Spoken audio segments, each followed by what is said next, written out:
Today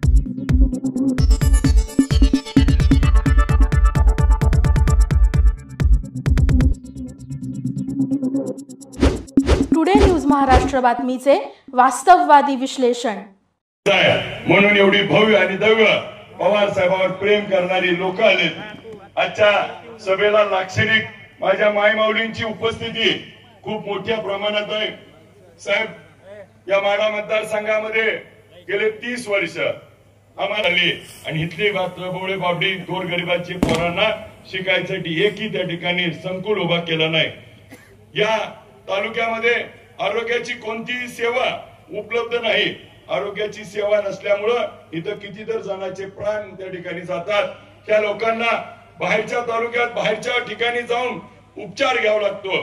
आजची परिस्थिती साहेब या माढा मतदारसंघामध्ये कुठेही MIDCच्या बाबतीमध्ये मोडलीम असेल, मेंढापूर असेल, माढ्याजवळ असेल, याच्यात देखील कधी 30 वर्षात काम करता आलं नाही. ही MIDC विनायक बापूंच्या काळात पवार साहेबांच्या मार्गदर्शनाखाली पवार साहेबांना दिलेली ही टेंभुर्णी MIDC आहे. याच्यामध्ये देखील श्रेय घेण्याचं काम केलं जातं. एका बाजूला साहेब व्यापाऱ्यांसाठी कोणती उलाढाल होणारा मोठं शहर म्हणून टेंभुर्णी, मोडलीमला, करकमला ओळखलं जातं. परंतु आजची परिस्थिती ह्या शहरांना म्हणावं तसा बाजारपेठ त्या ठिकाणी मिळत नाही. पुढच्या काळात बाजारपेठ उपलब्ध करून देत असताना आरणच्या देवस्थानचं असेल, माडेश्वरीच्या देवांचं असेल, सावता महाराजांचं असेल, जिथं जिथं तीर्थक्षेत्र आहे ते डेव्हलप करणं असेल. आपल्या मोडलीमच्या उड्डाणपुलाचा अडचणीचा विषय, मोडलीमला पाणी नाही. आज बैरागवाडी, जाधववाडी असेल, तुळशी असेल, आरण असेल, बावी असेल, अजून पाणी पोहोचलं नाही. खैराव, मानेगाव, खैराव सिंचन उपसा सिंचन योजना अजून प्रलंबित आहे, ती देखील झाली नाही. आणि आज कोणत्याही पद्धतीचं काम न होता मात्र तालुक्यामध्ये कुठल्याही गावाला गेला तर साहेब 30 वर्षी एक हाती सत्ता देऊन देखील आज रस्त्याची दयनीय अवस्था आहे. कुठल्याही गावात खड्ड्यात रस्ता आहे का रस्त्यात खड्डा आहे हे देखील कळत नाही. रस्त्याच्या बाबतीत खूप दयनीय अवस्था त्या ठिकाणी झालेली आहे. आणि मग एका बाजूला निवडणुकीमध्ये प्रचाराचे मुद्दे मांडत असताना समोरनं मात्र विकास केला अशी भूमिका मांडली जाते. फक्त ऊस नेला म्हणजे विकास होत नाही. ऊसाचा साखर कारखान्याचा चेअरमन ऊस नेणं, ऊसाला भाव देणं आणि काटा न आणता ऊस नेणं ही साखर कारखान्याच्या चेअरमनचं काम आहे. ते चेअरमन मी पण आहे, मी देखील चोख पद्धतीने करतोय. परंतु आमदार म्हणून, लोकप्रतिनिधी म्हणून आपल्या मतदारसंघाला काय मिळालं हा खऱ्या अर्थानं प्रश्न आहे. आणि त्या ठिकाणी साहेब एका बाजूला माढा उपसा सिंचन योजना ज्या काळामध्ये आपण होता आणि युतीच्या काळामध्ये बाळासाहेब ठाकरे साहेबांनी ही योजना आपल्याला दिली आणि मात्र ह्यांनी मात्र म्हणतात ते आम्ही केली आणि स्वतःची पाठ थोपटतात. त्या काळामध्ये पवार साहेबांनी जेवण ठेवलंय आणि हे वाढायला होते आणि आता ही म्हणते जेवणच माझं आहे.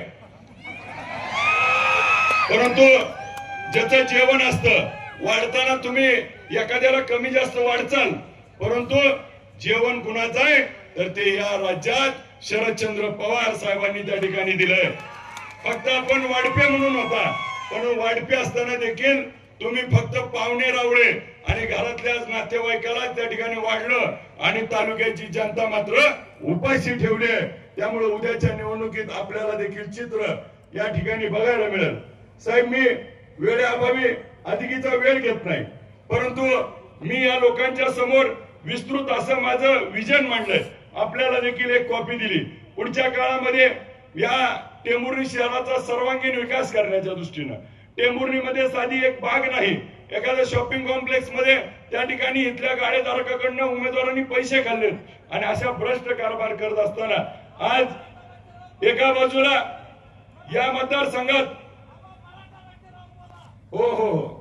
एका बाजूला या राज्यामध्ये त्या ठिकाणी मराठा आरक्षणाचा विषय खूप मोठा गंभीर असताना त्या ठिकाणी इथल्या लोकप्रतिनिधींनी मनोजदादा जरांगे पाटील साहेबांवरती ठेका घेतला का म्हणून टीका केली, समाजाच्या भावना दुखावल्या आणि आज मात्र त्या समाजाच्या पुढे मत मागायला जाताना मनोजदादावरती बोलणाऱ्या माणसाला मत मागायचा अधिकार आहे का? आणि उमेदवारांना 50,000 रुपये पंढरपूरच्या सभेला देऊन त्या ठिकाणी समाजाची पैशात किंमत केली. ते आवडलं का समाजाला? काय केलं समाजानं?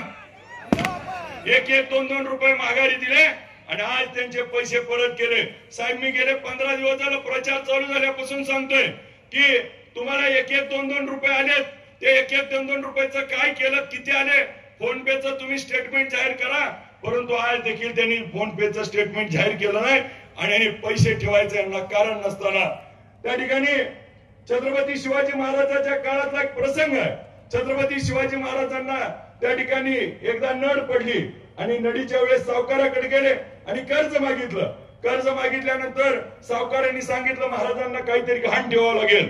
महाराजांनी एक गवताची काडी उचलली आणि सावकाराला दिली. कर्ज घेतलं आणि कर्ज परत फेडायला गेल्यावर महाराजांनी त्या ठिकाणी गवताची काडी मागितली. त्यावेळेस सावकार म्हणला महाराज गवताच्या काडीसाठी आला. महाराज त्यावेळेस कडाडले आणि म्हणले माझ्या स्वराज्यातली गवताची काडी सुद्धा घाण राहता कामा नये. हे महाराजांनी विचार छत्रपतींनी आपल्या महाराष्ट्राला दिले आणि एक एक 2-2 रुपये ठेवून मत मागायचं ह्यांना अधिकार आहे का? दुसऱ्या बाजूला साहेब महाराज म्हणतात गवताची काडी घाण राहिली नाही पाहिजे. ह्या पट्ट्यानं तर शेतकऱ्याच्या नावावर परस्पर कर्ज काढली, शेतकऱ्याचे उतारे घाण केले, शेतकऱ्याचे सिबिल घाण केले.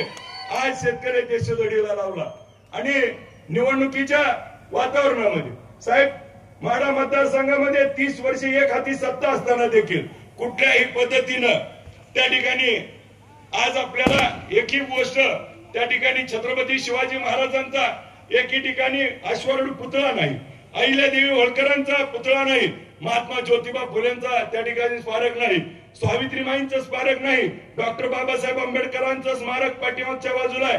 ते त्या ठिकाणी करता आलं नाही का तर उमेदवाराला गाडे काढायचे होते आणि त्यातनं पैसे कमवायचे होते. अण्णाभाऊ साठेंचा असेल, महात्मा आपल्या परिसरातील बातम्या पाहण्यासाठी आजच टुडे न्यूज महाराष्ट्र चॅनलच्या बेल आयकॉनला क्लिक करून सबस्क्राईब करा व नोटिफिकेशन मिळवा.